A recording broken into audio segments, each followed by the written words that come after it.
Olá, seja muito bem-vindo a esse canal. É com muita alegria, com muita satisfação que eu venho, através desse canal aqui, poder passar algo da parte de Deus para a tua vida. Tá difícil a caminhada? Vamos caminhar junto, vamos nos edificar junto. Deus é contigo. Amém? Olha só, eu quero estar falando hoje a respeito de alianças erradas e vidas frustradas. Olha só que coisa interessante, né? A gente tem algumas alianças que a gente faz na nossa vida que são complicadas, né? Tem coisa que dá certo pro resto da vida, mas tem coisa que é muito difícil. Tem aliança que a gente faz que, só Jesus. E eu quero falar um pouco disso com você, tá bom? O texto que a gente vai usar de base, ele fica em 2 Samuel 6,11. Eu vou estar lendo aqui. 2 Samuel 6,11, ele diz assim: E ficou a arca do Senhor em casa de Obed-edom, o geteu, 3 meses. E abençoou o Senhor a Obed-edom e toda a sua casa. Mas não é de aliança? É de aliança. A palavra é de aliança. Mas para a gente ter aliança, existem algumas coisas que a gente precisa falar. E a aliança, essa que eu estou falando, é a Arca da Aliança. A Arca da Aliança traz 3 componentes ali dentro. E é para a gente ter uma aliança verdadeiramente firme, sólida, é preciso que a gente cumpra alguns princípios. E é por isso que tem a Arca da Aliança. Por quê? Que sirva de um memorial para nos lembrar aquilo que a gente deve fazer. Amém? Vamos, me acompanha aí em nome de Jesus. Olha só, quando recebemos a incumbência de viver a aliança com as nossas vidas, a nossa vida muda. O que é isso? A gente, quando a gente de fato assume uma aliança com alguém, assume um compromisso, uma responsabilidade, aquilo ali tem um peso, tem um valor espiritual. E a gente precisa dar valor àquilo que a gente tem, que é a nossa voz. Não é verdade? A aliança, olha para você ter como a noção do valor dessas coisas. A Arca da Aliança, por exemplo, em Apocalipse 11:19, diz que a Arca da Aliança está no trono de Deus. Ela é eterna, ela não foi quebrada. O Senhor Jesus, ele vai vir nos buscar. Ele vai vir, eu estou aguardando em você. Como que tá? Então a gente precisa se preparar. A aliança que a gente faz com o Senhor é uma coisa séria, não é brincadeira. Tem pessoas que têm dificuldade, uma hora está na igreja, outra hora sai, aí volta para a igreja, aí depois sai, aí volta para a igreja. Olha, a gente tem aprendido o seguinte, que Deus, ele vai te perdoar quantas vezes for necessário. É verdade, quantas vezes forem necessários. Mas é melhor a gente se consertar. É melhor a gente se consertar. Existem alguns capítulos na Bíblia que são muito sérios e tem uns que dá até medo. É verdade, tem alguns que dá até medo. Em Gênesis 6:3, por exemplo, fala que o meu espírito não contenderá para sempre com o homem. Isso é muito sério. A parte A, né? É claro que ali, quando você lê o texto todo, existe ali um contexto, né, de que ele estava limitando a idade do ser humano. Mas quando você pega isso no profundo e você vê que Deus, ele coloca um limite. Ele colocou limite em todas as coisas, colocou limite na nossa idade, como diz o texto, mas ele colocou limite no mar, ele colocou limite no firmamento, ele coloca limites para a nossa proteção, para o nosso bem. Então, em nome de Jesus, querido, que você possa entender esse negócio, de que as coisas do Senhor, elas são muito sérias, e aí a gente não pode brincar. Então, vamos caminhar aqui. O que existe dentro da arca? Você sabe o que existe dentro da arca? Vamos olhar comigo aqui, em Hebreus 9:4, eu nem marquei, Hebreus, capítulo 9, no versículo 4. Olha o que diz aqui. Se você não sabe, nós vamos aprender junto. Então tá.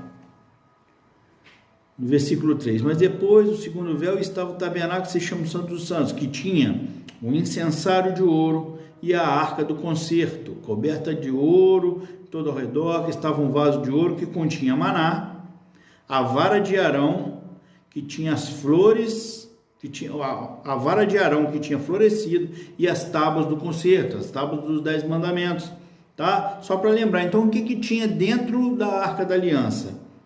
Vamos olhar de novo? Olha só, ela tinha um pote de ouro com maná que desceu do céu quando o povo estava naquela transição do Egito para a Terra Santa, ficou 40 anos ali no deserto, e Deus deu ali o alimento, o maná, para que a gente não se esqueça de que Deus provê na nossa vida. O segundo ponto era a vara de Arão, que floresceu. Aquilo ali era um sinônimo de autoridade. Deus havia escolhido Arão para que tivesse autoridade sobre aquele povo. E o terceiro eram as tábuas da aliança, a tábua do concerto, a tábua com os 10 mandamentos. Amém? Então vamos caminhar aqui e agora fica mais fácil, fica mais desnudado para nós. Qual o conteúdo que devemos colocar na Arca da Aliança? São esses aí, as tábuas da lei, a vara de Arão e o maná. Vamos dar uma debulhada aqui agora. Olha só, as tábuas da lei, Deus ordenou que se colocasse as tábuas dentro da arca. A Bíblia, os mandamentos, não nada mais do que a Bíblia Sagrada. A palavra do Senhor. Precisamos guardar no nosso coração. É isso mesmo, não tem como. Hoje a gente ainda consegue andar com a Bíblia debaixo do braço. Antigamente falava a rapadura, né? Lá vai o crente lá com a rapadura. Aí agora diminuiu, mas eu ainda gosto de andar com a minha Bíblia. Tem muita gente que tem a forma digital, né? Você pega o celular, baixa o aplicativo ali que você deseja. Para você ter noção, eu tenho 3 aplicativos de Bíblia. 3 no meu celular. E glória a Deus, é bênção para minha vida. E eu espero que seja para a tua vida também, tá? Então, aí olha só o que diz. A gente precisa guardar essa palavra. Hoje a gente consegue andar, né? Mas existem países que você não pode ter já a Bíblia. Você não pode ler a Bíblia. Então a gente precisa guardar isso no nosso coração. Olha o que diz o Salmo 119, 11. Guarda a tua palavra no meu coração para não pecar contra ti. O salmista diz aqui que ele deve guardar as palavras do Senhor no coração dele. Para quê? Porque quando está no coração, a gente não esquece. Se tiver só no papel, se eu só escrever ou se eu simplesmente falar, isso pode se perder. Agora, quando está no nosso coração, aí automaticamente a gente vai se lembrar das promessas, vai se lembrar daquilo que Deus tem para nós. A gente é o Novo e o Antigo Testamento. Já falei isso em algum vídeo aqui. Novo e Antigo Testamento só recebe o direito a esse testamento quem tem maturidade para isso. Amém? Então, o primeiro ponto é esse. Guarda os mandamentos do Senhor. Quando o pecado vem, estamos com a palavra em nós, imediatamente o Espírito Santo nos desperta. É como se fosse um estalo, um sino, né? Deus, ele age, o Espírito Santo de Deus, ele age na nossa vida assim, como um relâmpago mesmo. Você fez alguma coisa errada, instantaneamente o Espírito acusa dentro de nós, fala, olha, isso não tá bom, não tá legal. E aí a gente precisa ir caminhando, a gente precisa se consertar. Parou, conserta e vida que segue, não para não, tá? Errou, pecou, faz parte de nós, tá bom? Mas como eu falei no início, o Senhor, ele está disposto a te perdoar quantas vezes for necessário, mas é melhor parar de pecar. Amém? Então vamos lá. O segundo ponto é a vara de Arão, florescida, né? Deus colocou ali o povo, Deus mandou colocar algumas varas de alguns líderes ali, né? E a que florescesse era aquele que seria o líder, né? E aí foi a vara de Arão que floresceu, e essa é a vara que está dentro, né, da Arca da Aliança. O que ela quer dizer? É uma cobertura sacerdotal. Precisa existir um sacerdote sobre a tua vida. Você tem alguém cobrindo sua vida de oração? Você tem alguém te protegendo? Tem alguém pagando o preço pela tua vida? A gente precisa de cobertura, sim. Tem gente que está fora da igreja e fala, não, eu estou bem com Deus, eu não quero caminhar não. E aí acaba fazendo aquilo que ele bem quer. Por quê? Às vezes a pessoa não gosta de um confronto, mas o confronto, eu não sei você, tá? Mas eu cresço na minha vida quando eu sou confrontado. E a palavra de Deus nos confronta demais. Mas uma pessoa sobre a nossa vida é bênção de Deus, porque às vezes te dá um direcionamento exatamente ao contrário daquilo que você espera. Às vezes você quer, olha, fulano está me devendo, o que eu faço? Eu preciso receber dele. E aí vem uma palavra de confronto, fala assim, perdoa. Não é fácil, mas a Bíblia ensina. E aí a gente perdoa. E aí é bom de escutar isso, é gostoso, é agradável, mas é ensinamento de Deus. Olha, eu já passei por uma situação em que eu fiquei um tempo com a minha vida travada, porque tinha uma pessoa que bateu no meu carro e infelizmente ela me deu um sinal uma vez e depois só deu desculpa. E aquilo começou a me machucar, porque a pessoa marcava, tratava e as coisas não... E aí aquilo, como marcava e não cumpria, aquilo me chateava muito. E estava tirando minha bênção, estava tirando a minha paz. E um dia eu cheguei para minha esposa e falei, olha, eu vou perdoar essa dívida. E ela ficou nervosa, porque ela que estava dirigindo quando houve, né, o acidente. E aí ela queria receber de todas as formas, e eu falei que não, que eu ia perdoar, porque aquilo estava me tirando a paz. Eu já estava chegando ao ponto de querer brigar, de querer discutir, e a gente não pode ser assim. Aí onde estão os frutos do Espírito, né? E o mandamento de Deus, que é perdoar, né? O próprio ali no próprio palavra de Deus, quando ele nos ensina a orar ali o Pai Nosso, ele fala a respeito disso: perdoai as vossas dívidas, assim como nós temos o perdoado. Então a gente precisa perdoar. E eu exerci isso. Eu perdoei essa pessoa. Eu espero que esteja muito bem. Espero mesmo de todo o meu coração. Eu perdoei, eu liberei e eu tirei do meu celular, apaguei mensagem para aquilo não ficar me remoendo. Eu não me esqueci, mas isso não me machuca. Essa é a diferença. Você esquecer é a amnésia. E a gente não consegue esquecer. A gente não consegue. Então, eu não esqueço. Mas isso não me machuca.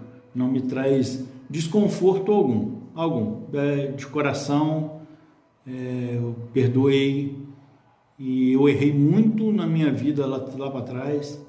E eu espero também ser perdoado por algumas coisas que eu fiz. E não dá para voltar atrás. E dá para a gente... Dá sim, para a gente esperar um perdão, né? Com essa pessoa que eu já machuquei, né?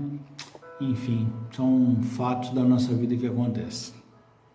E a gente precisa aí ter uma pessoa para cobrir a nossa vida. Olha o que diz lá.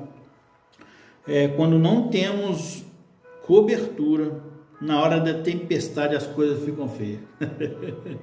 Você já passou por isso? O negócio está nervoso aí, você não tem ninguém para orar pela tua vida, não tem ninguém para cobrir a sua vida. Pois é, a gente precisa de uma cobertura espiritual, a gente precisa sim ter pessoas de bom coração, de boa índole, para tratar no nosso coração, nos encarar, nos confrontar, para que a gente possa crescer saudável. Amém? Olha o que está escrito lá em Hebreus, capítulo 13, versículo 17. Olha o que está escrito lá. 13, 17. Obedecei a vossos pastores e sujeitai-vos a eles, porque velam por vossa alma, como aqueles que hão de dar conta delas. Olha que sério esse negócio. Para que o façam com alegria e não gemendo, porque isso não vos seria útil. Esse versículo ele mexe muito conosco. Primeiro ponto, você precisa de pastores que velam pela sua vida, que oram pela tua vida, que pagam um preço pela tua vida. Pessoas comprometidas com Deus, com o crescimento do reino e com amor a vidas. São pessoas que vão dar conta da sua alma. É isso mesmo. Se te conduzir para um lugar ruim, quem vai dar conta são os pastores.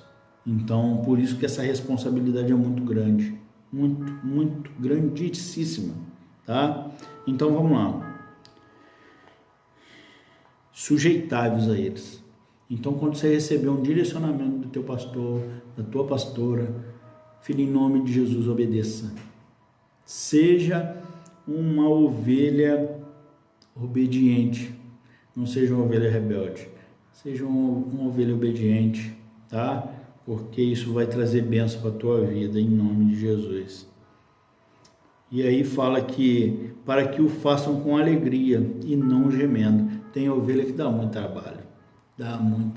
Você quer cuidar, você quer tratar, você quer botar debaixo do braço ali e levar, e todo direcionamento que você dá não é bom, não é o suficiente. E aí você vê a pessoa sofrer, você chora, você paga preço de oração, de jejum, mas é escolha, querido. Então, que você escolha ser uma boa ovelha, que você escolha ser obediente. Obedecer é melhor que sacrificar, amém? Vamos lá.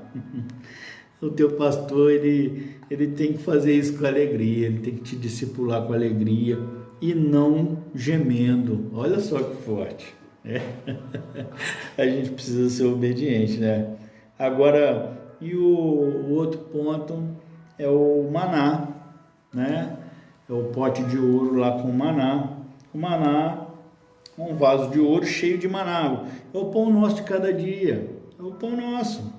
Aí quando você lê lá em Mateus, no capítulo 6, tá aqui, ó, 6, do 9 ao 15, você vai ler lá, Pai nosso que está nos céus, né? E Deus, ele trata, ele nos alimenta. Agora eu quero te alertar para uma coisa. Você que está com dificuldade de caminhar, escuta o que eu vou te dizer agora. O alimento, e o Senhor vela por nós, vela pelo nosso alimento diário, né, querido? Às vezes a gente passa por dificuldades, passa por momentos difíceis, mas a gente consegue se alimentar, a gente consegue se manter. Glória a Deus por isso. Agora presta atenção numa coisa, não é só alimento físico, não. Tem que ter alimento espiritual também. Quando Deus ele fala conosco de se alimentar, é se alimentar da palavra, comer da palavra. A gente está num propósito lá, ó, na nossa igreja, Família Viva. O bispo Zé Elias, ele pediu, né, para que a gente estivesse lendo a palavra de Deus no mínimo 30 minutos por dia. É muito tempo para você? 30 minutos? Você consegue fazer isso? Faz aí. Vai ser bênção para a tua vida, vai ser bênção para a tua casa, para a tua família. Entra nesse negócio. 30 minutos, acorda meia hora mais cedo, faz uma leitura, faz uma devocional, tá?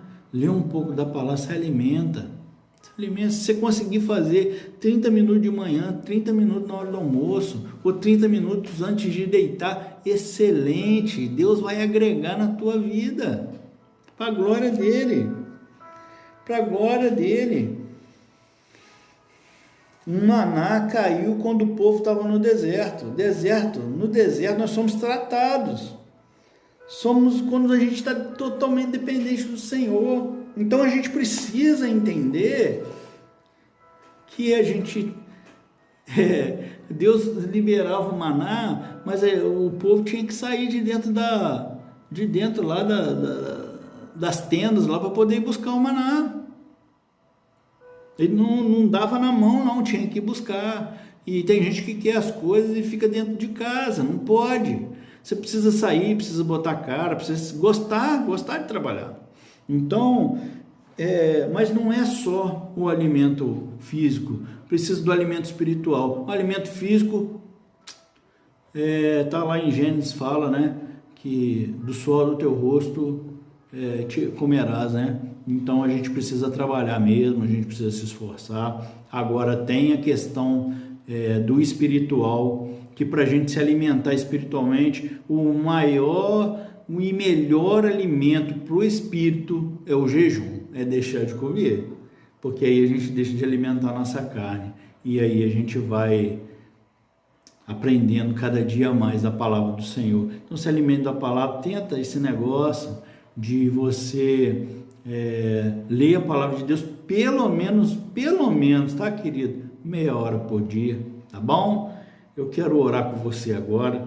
Pai, em nome de Jesus, Deus, Senhor, a tua palavra é santa, é maravilhosa, é majestosa, Deus, que a gente aprenda, Senhor, a ter uma aliança firme contigo, uma aliança sólida, Deus, em nome de Jesus. A importância, Senhor, desses pontos, Pai, que nós falamos aqui, Senhor, que seja para a glória do teu nome, que a nossa aliança contigo, Deus, ela possa prosperar cada dia. Senhor, nós somos fracos, nós somos frágeis, Deus, mas o Senhor é forte. Segura na nossa mão, Paizinho, não nos solta, Pai, Deus, e que nós consigamos, Pai, nos fortalecer no Espírito, Deus, na nossa alma, Deus, que é a sede, Deus, das nossas emoções, que a gente consiga se fortalecer, Deus, e não quebrar aliança contigo.